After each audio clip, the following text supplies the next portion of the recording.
It's the worst single aircraft disaster in aviation history. A Boeing crashes into a mountain northwest of Tokyo. 520 passengers and crew perish in a pile of twisted metal.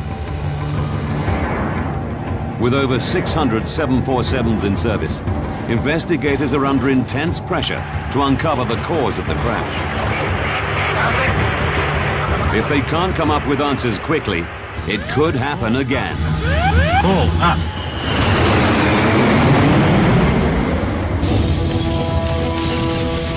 Disasters don't just happen. They're triggered by a chain of critical events. Unravel the clues and count down those final seconds from disaster.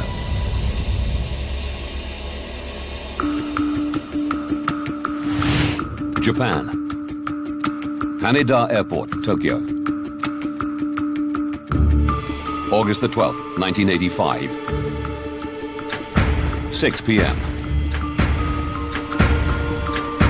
Japan Airlines Flight 123 prepares for takeoff. Destination, the city of Osaka, 400 kilometers away. At the controls is First Officer Yutaka Sasaki. Keeping a close eye on him is Masami Takahama, one of JAL's most experienced training captains.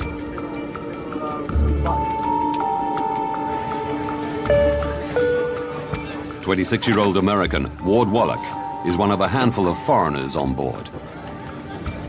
My brother Ward became obsessed with Japan while he was studying as an undergraduate. Now a postgraduate student in Tokyo, Ward has embraced Japanese life despite standing out. Ward dwarfed his Japanese friend. To me, he looked like Christopher Reeves. He looked like Superman.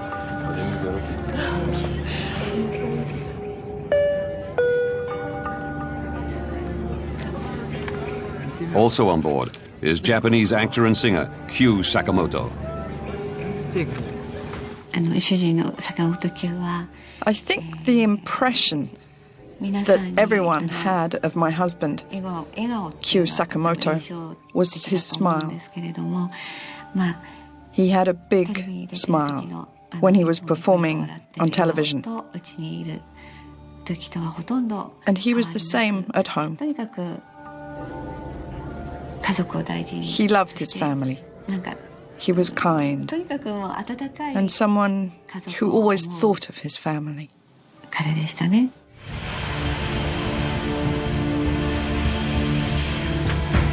6:12 p.m. Haneda Airport Tower gives JAL 123 the all-clear to take off. Weather conditions are fine. The crew expect a short, routine flight.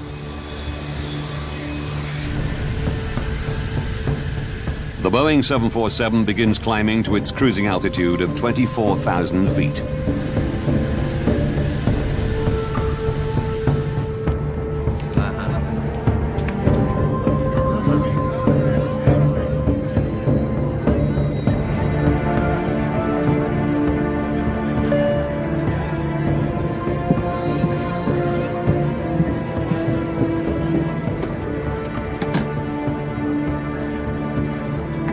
Needs to use the bathroom. Be careful, please. Make it quick.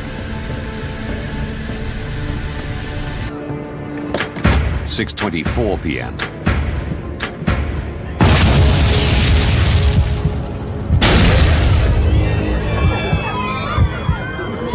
Two explosions rock the plane. Something exploded. The gears off. Check the gears. The aircraft's flight controls don't respond.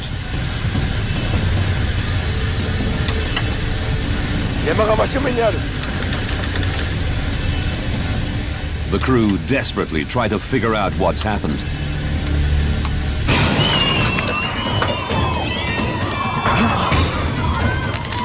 Cabin pressure drops.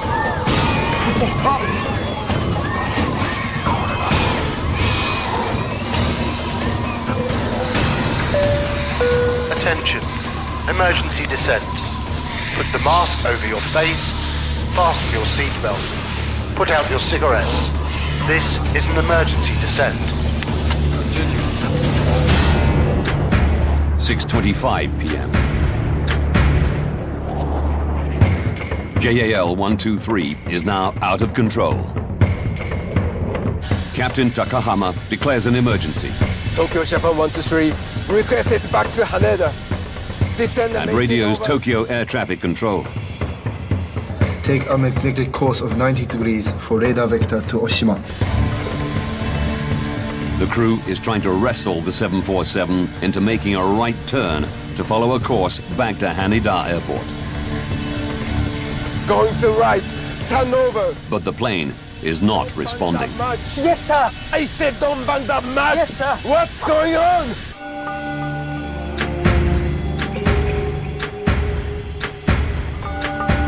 Tokyo Air Traffic Control radios JAL 123. Japan 123, please confirm you have an emergency. That's affirmative. What is the nature of your emergency?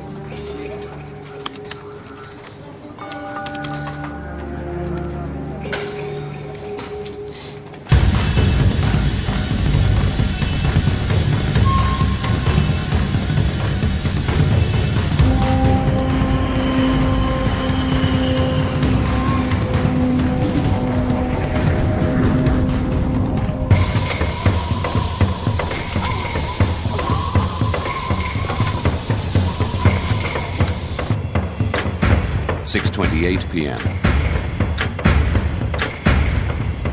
Japan Air 123, fly heading 090, radar vector to Oshima. The plane appears to be heading away from Tokyo Haneda Airport. Japan Air 123, roger, understood.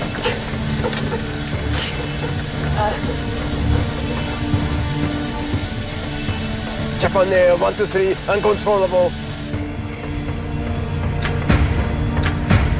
Tokyo Control suggests heading for the closer Nagoya Airport, 133 kilometers away. Your position is 72 miles to Nagoya. Can you land in Nagoya? No, negative. Request back to Haneda. The crew want to aim for the longer runway at Tokyo's Haneda Airport.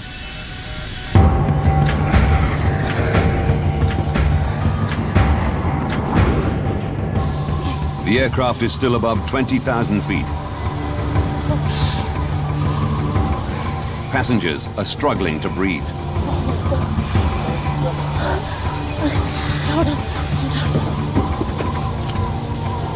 There's damage at the back. I don't know what to do. People can't breathe. Captain, the oxygen mask in 5 right failed. I think we better descend. Hi. The pilots attempt to lower the plane's altitude to increase the cabin's oxygen levels. Nose down. Nose down. Yes, sir. Nose down. Use both hands. Both hands. Yes. 6:38 p.m. Doesn't work. How about putting the gear down? To create drag and slow down the 747, the crew drop its landing gear. But a controlled descent is proving impossible.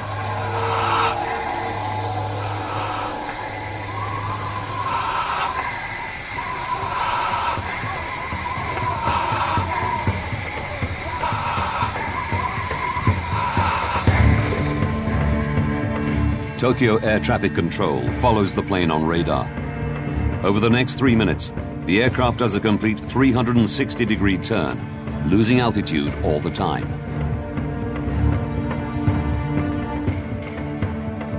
Can you control the aircraft now? Japan Air 123, uncontrollable. Japan Air 123, roger, understood. Would you like to contact Haneda? Keep it as it is. This may be hopeless.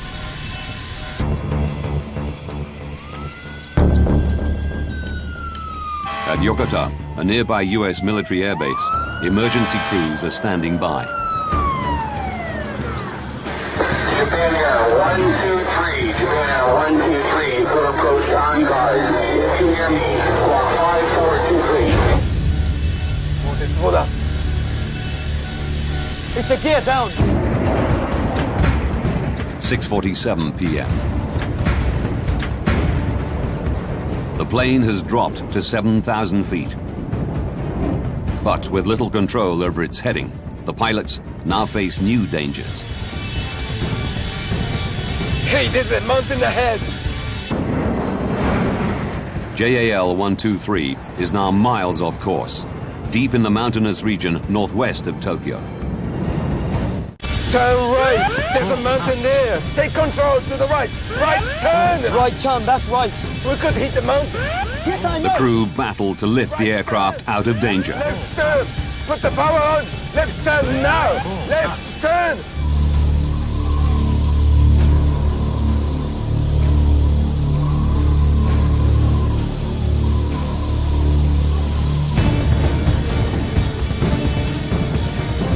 More power.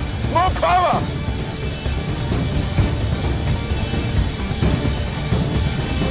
Max power. 6:53 p.m. The pilots wrestle the plane up to 13,400 feet. But it's still 65 kilometers northwest of Tokyo Airport. All air traffic control can do is watch. We are ready for your approach at any time and coordinating with Yokota. Yokota available for landing also. Power stop. Flapping now. On board, the plane pitches forward and starts an uncontrolled dive. Power. Power. Flap. Close up. It's the end.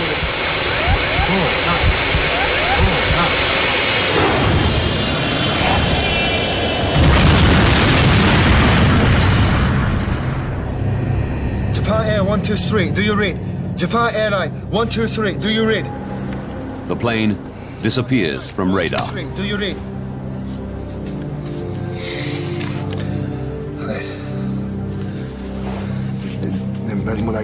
The wreckage of a jumbo jet can be seen scattered across the mountains. A specially configured 747 loaded with more than 500 people at the peak of one of Japan's most popular travel holidays, and no signs of survivors. I knew from the breaking news that a plane had disappeared from the radar. But I had no idea if my husband was on that plane or not.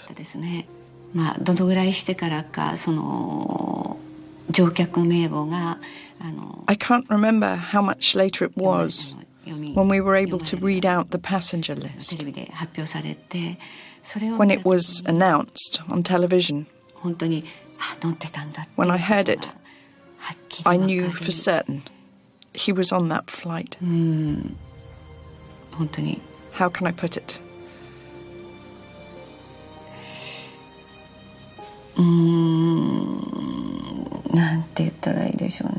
I was aghast.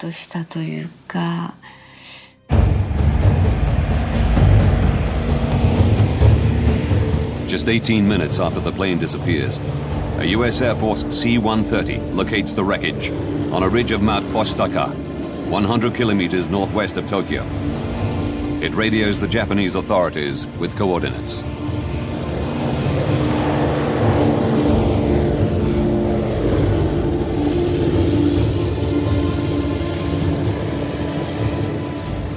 The U.S. offers military assistance. The Japanese decide to go it alone and set in motion their own rescue mission. In charge are the Japanese Self-Defense Forces. Yoshihisa Masuda is stationed at a military base in Chiba Prefecture, close to where the plane crashed.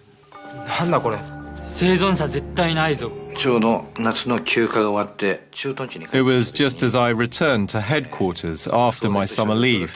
The base was in uproar. I asked a colleague what was going on, and I was told that the whereabouts of a JAL flight were unknown. The night the plane crashed, the base was put on standby, and people were saying that we were probably going to go out. A Japanese helicopter sent out reports no sign of survivors. The mountain terrain and lack of equipment for nighttime operations slows any larger Japanese rescue effort. It doesn't reach the site until 14 hours after the crash. Miraculously, 4 survivors are found, despite spending a night on the mountainside.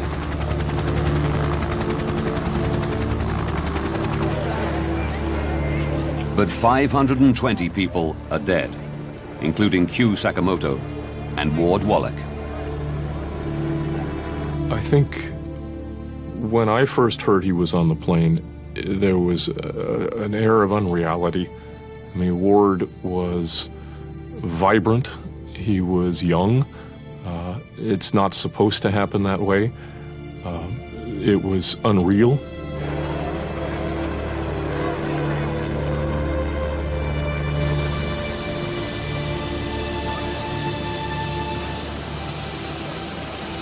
Shortly after the crash, survivors recall hearing the screams of passengers in the wreckage dying out during the night. Physicians at the scene note some of the injuries they found would not have been fatal if help had arrived sooner.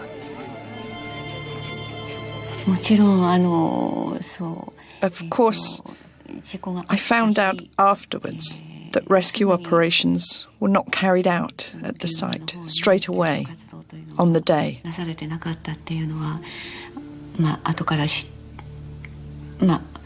But they should have gone straight away. Why? Why did they take their time?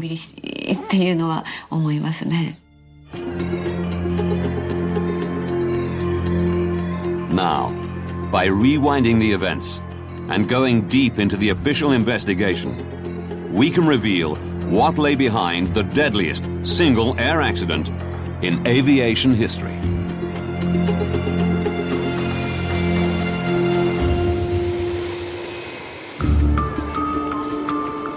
The Japanese Aircraft Accident Investigation Committee is responsible for investigating the crash.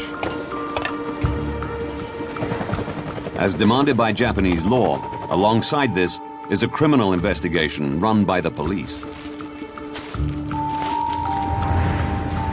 In the United States, the manufacturer of the 747, Boeing, is alerted to the disaster in Japan. John Purvis was a member of Boeing's Air Safety Investigation Team in 1985. When we learned about this airplane and realized it was a 747, we were concerned, along with everybody, that this accident could really tarnish the reputation of the airplane, because at the time it was the largest commercial jet flying. With the lives of millions of 747 passengers at risk, the United States National Transportation Safety Board, or NTSB, want answers to why this American-built plane crashed. NTSB representative Ron Schleid is assigned to investigate. There was an extreme concern that if there is a mechanical problem, that it could be a generic flaw, and that could affect the entire fleet. An investigation team of Boeing engineers and members of NTSB heads for Japan. But once there, gaining access to the site proves difficult. When we arrived in Tokyo and got to the hotel and first met the Japanese, it was clear there was some problems in getting access to the information that was known and to the accident site eventually. As the plane's manufacturer, Boeing has an internationally agreed obligation to investigate the crash to make sure all other 747s are airworthy. However, because this flight, Japan 123, was a domestic flight, the international rules did not apply in 1985. Therefore, we did not have an automatic right to go. we had to request permission to travel and to work with the Japanese. Whilst the Americans wait for police permission to access the crash site, Japanese air accident investigators share with them JAL 123's cockpit voice recordings.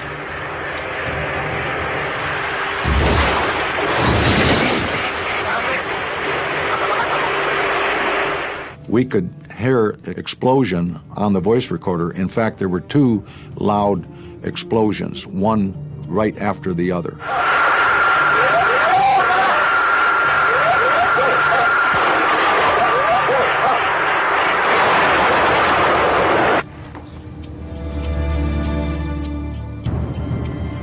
Survivors confirm there was an explosion at the back of the plane,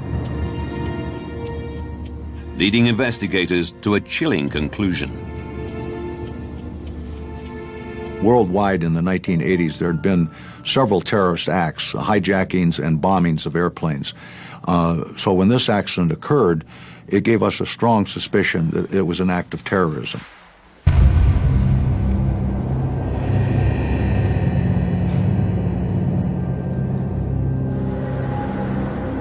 We were very highly suspicious that this was a bomb.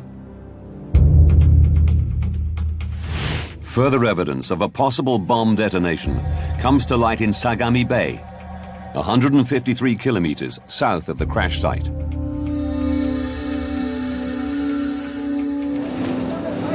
Japanese sailors discover a large piece of the plane. One of the early things we were showing was the vertical fin, or the tail of the airplane, which had come off over water south of Tokyo, right under the flight path of the airplane.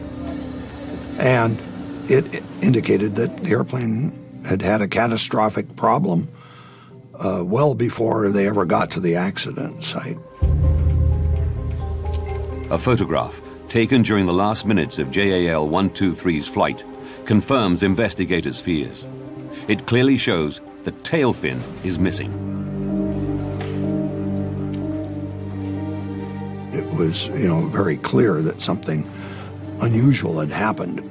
And again, this added to our conjecture that this could have been a bomb. 5 days after their arrival, the American investigation team is granted permission by the Japanese police to access the crash site. Makeshift helipads mean helicopters can now land on the remote mountain ridge of Mount Osaka, north of Mount Fuji. It was chaotic at the top. Helicopters coming and going and coming and going continuously. The investigators begin searching amongst the wreckage for JAL 123's major structural components. One of the things you do as an investigator is you first look for what we call the four corners of the airplane. Where's the nose? Where are the wingtips? Where's the tail? A few meters down the ridge, they find remains of the aft pressure bulkhead, or APB.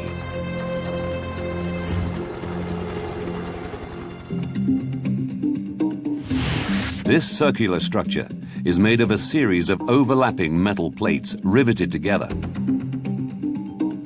Sitting between the cabin and tail section, it's designed to stop pressurized cabin air escaping through the back of the aircraft.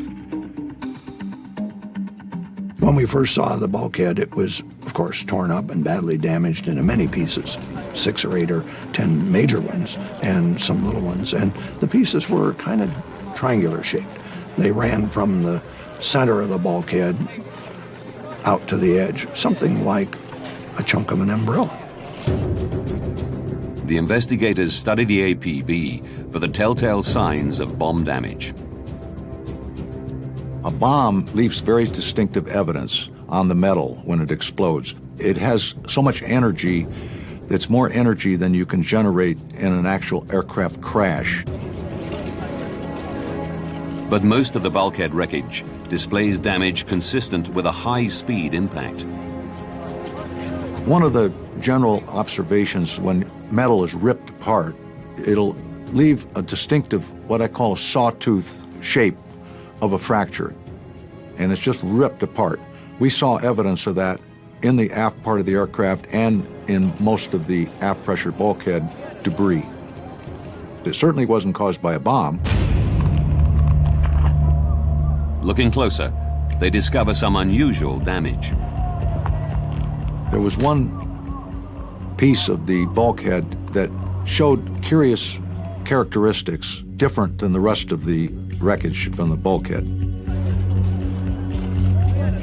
In one area, two pieces had separated in a very straight line, as opposed to the rest of the bulkhead, which had been torn and ripped in overload. It just separated or failed differently, and I wanted to know why. The team want to examine the bulkhead section in their lab, but the police refuse permission, as their investigation to establish whether a criminal act is responsible for the crash is still ongoing. Because in Japan, the criminal investigation takes precedence over a safety investigation, this caused difficulty for the safety team to gain access to the accident site, to gain access to other data, including the wreckage that fell off the airplane. It complicated and delayed some of the safety investigation because the criminal investigators were in charge. The team invent an ingenious way around the problem. Boeing came up with a procedure to take replicas of the fracture surfaces, essentially a tape, like adhesive tape, that they would put on the fracture surface. It would not damage the fracture surface. It would take a mirror image of replica of the fracture, and then that could be examined in a laboratory. The investigators examined tape imprints and field sketches taken from the bulkhead section, displaying the unusual damage.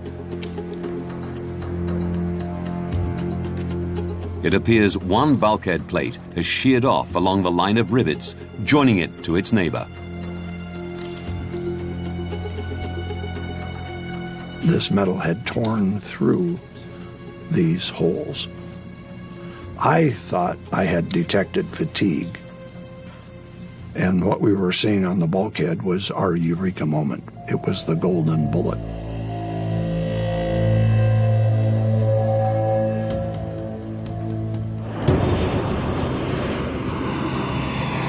Having detected the telltale signs of metal fatigue, the investigators now need to know what caused it. They must also find out whether this is an isolated incident or a problem that could ground over 600 747s in service at the time. The investigators pore over the plane's history. In it, they discover that the plane had once been involved in an unusual accident. They learned that in 1978, at Osaka Airport, the plane's pilot landed with the nose too high. The tail struck the ground and scraped along the runway. The aft pressure bulkhead was damaged and needed repairing. It had been repaired 7 years earlier, and it became very, very critical to the investigation, very interesting to us. Discovering the fact that the airplane had had a repair was a huge turning point in the investigation. Boeing HQ in Seattle faxed the repair report to the investigative team in Japan. When the airplane had been damaged and the repair crew looked at the airplane, it was clear they were going to have to replace the bulkhead. They elected, I think, to replace just the lower half because of shipping problems with the whole bulkhead. The Boeing engineers designed a repair. They made a drawing and written instructions on how to put the bulkhead back together. The 1978 repair design instructs Boeing engineers to attach the new lower half of the bulkhead to the existing top half. To join them together, they're secured with a splice plate held in place with 3 rows of rivets.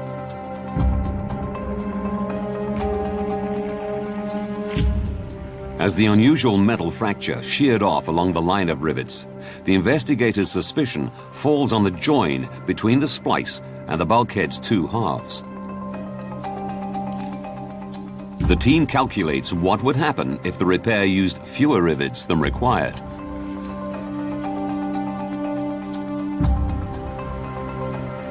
One of the scenarios we considered during our discussions was, what if the repair to the bulkheads was done improperly? One of the team members did a mathematical calculation, if that were true, and it determined that the bulkhead would fail at about 11,000 cycles.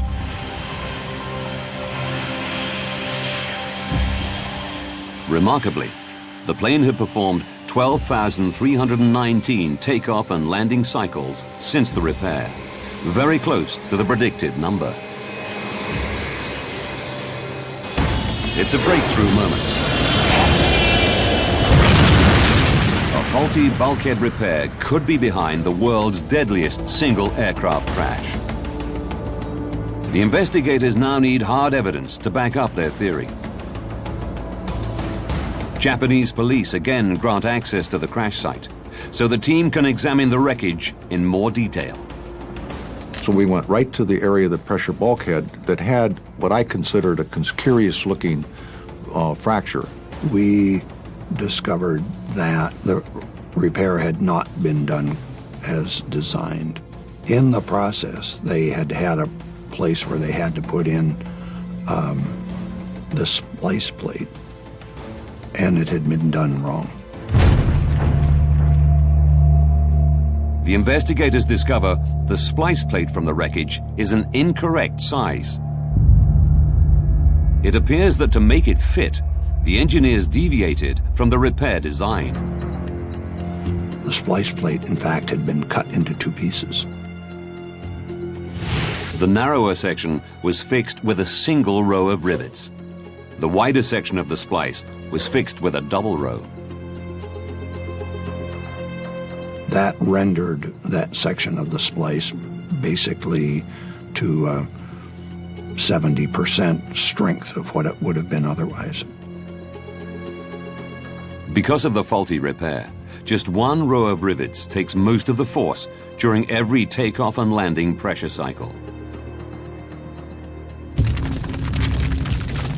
During each cycle, the bulkhead stretches and shrinks like the skin of a balloon. Tiny cracks form and grow around where the rivets punch through the metal.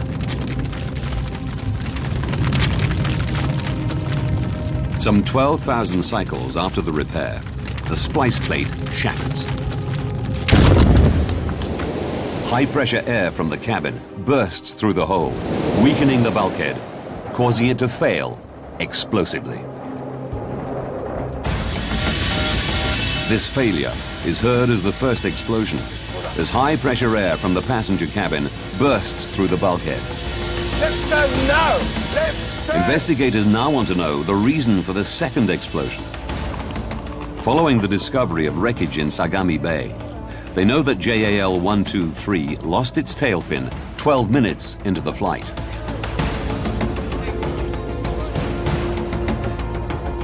Revisiting the flight recorder, they realize this is around the same time that both explosions are heard, leading the team to an astonishing conclusion.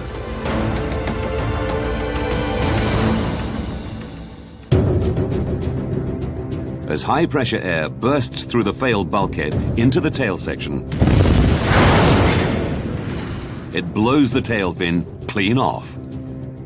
During the design of the 747, we didn't anticipate a vertical fin coming off or a pressure bulkhead blowing out, and it just wasn't something that was anticipated to happen. The investigators must now find out how an exploding bulkhead and lost tail fin led to the pilots losing control and the plane crashing.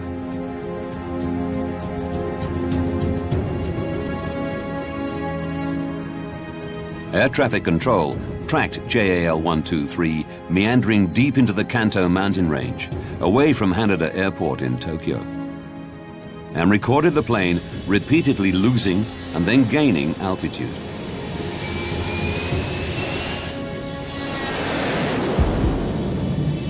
Through plotting the plane's flight path, the investigators recognize a familiar pattern, a type of aircraft motion called a phugoid. As JAL 123 begins to dive, it accelerates. The increased speed generates lift, and as the plane climbs, it slows, causing it to dip again.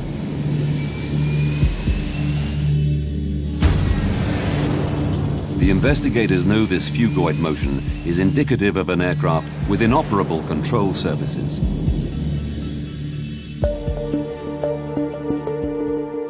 These are critical for banking and controlling the plane's altitude. The rudder, attached to the tail fin, controls yaw, the angle at which the plane flies forward through the air. Loss of a rudder alone will not lead to phugoid motion, but major damage to a plane's hydraulic system will. Large modern airliners, all the flight controls are boosted by hydraulic pressure. There's no way the pilot has enough strength to move the flight controls through cables and pulleys like in the old days. So the hydraulic systems power the flight controls. The team realized JAL 123's hydraulics were critically damaged during the bulkhead's explosion. To get the 4 hydraulic systems up into the vertical fin and to the rudders, all 4 have to go up there. And that means they have to run through the pressure bulkhead to start with, and they have to run up into the vertical fin.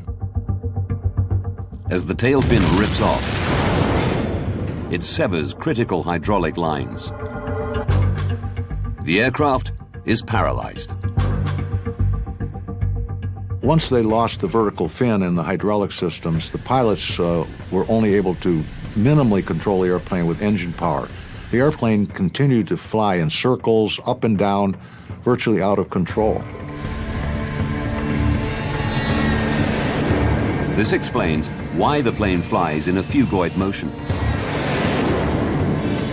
Why the crew have extreme difficulty controlling the plane's descent.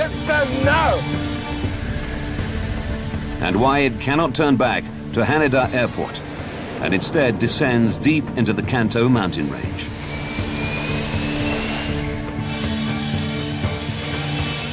The crew's only option is to ride the throttle, trying to maneuver the plane by powering each of the engines separately. At the mercy of their stricken aircraft, there is nothing the pilots can do.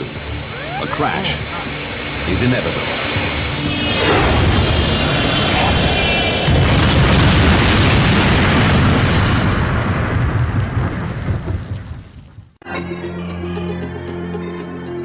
Having delved deep into the investigation, we can now reveal the events that caused the worst single aircraft accident in aviation history.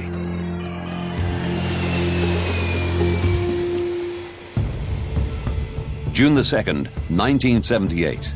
7 years to disaster. A JAL Boeing 747's aft pressure bulkhead is incorrectly repaired following a tailstrike incident, leaving it critically weakened. 6:12 p.m., August the 12th, 1985. 44 minutes to disaster. The same JAL plane takes off from Haneda Airport, Tokyo.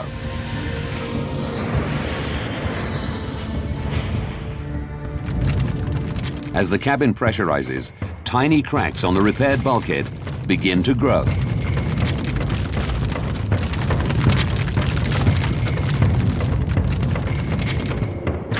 "32 minutes to disaster.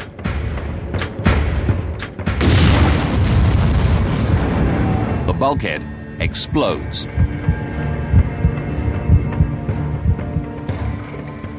Pressurized air blasts into the plane's tail section, ripping off the tail fin and severing the hydraulic lines. 31 minutes to disaster. Captain Takahama declares an emergency. The pilots fight to control the aircraft, unaware that their basic flight controls are permanently disabled.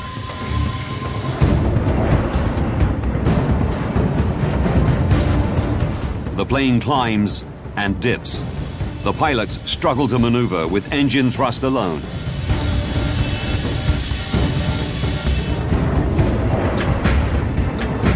Eight minutes to disaster.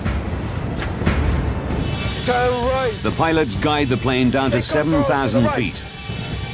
Right. But it's now in the heart of the Kanto mountain range. 6:56 p.m. Seconds to disaster. Pull up. Pull up.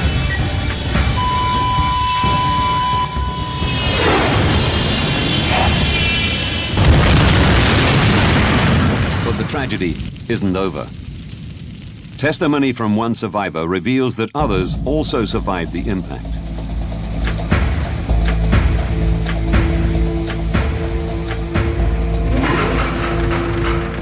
"24 minutes after disaster, an American Air Force C-130 finds the crash site and reports its location to Japanese authorities.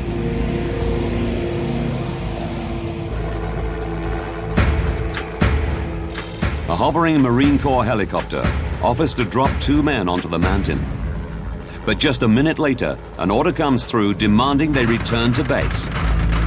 9 a.m., 14 hours after disaster, the first Japanese rescuers arrive on foot at the crash site. How many more passengers could have survived if U.S. forces had been allowed to land becomes a focal point for bereaved relatives. To this day, there is no clear understanding as to who declined U.S. help. No one in the Japanese Self-Defense Force admits to ordering the U.S. crew to stand down. But in response to the crash and subsequent fallout, the Japanese Self-Defense Forces did purchase helicopters and equipment designed for nighttime operations in mountainous terrain. The disaster also has profound ramifications for Japan's air industry. JAL President Yasumoto Tagaki resigns shortly after the accident. The JAL maintenance manager commits suicide. A terrible price had been paid, and now lessons had to be learned. One of the things I got out of this accident investigation was that the accident really was preventable if the engineering work on the repair 7 years before the accident had been scrutinized a little more carefully and done properly, the accident wouldn't have occurred. Boeing confirmed an incorrect repair caused the failure of JAL 123's bulkhead.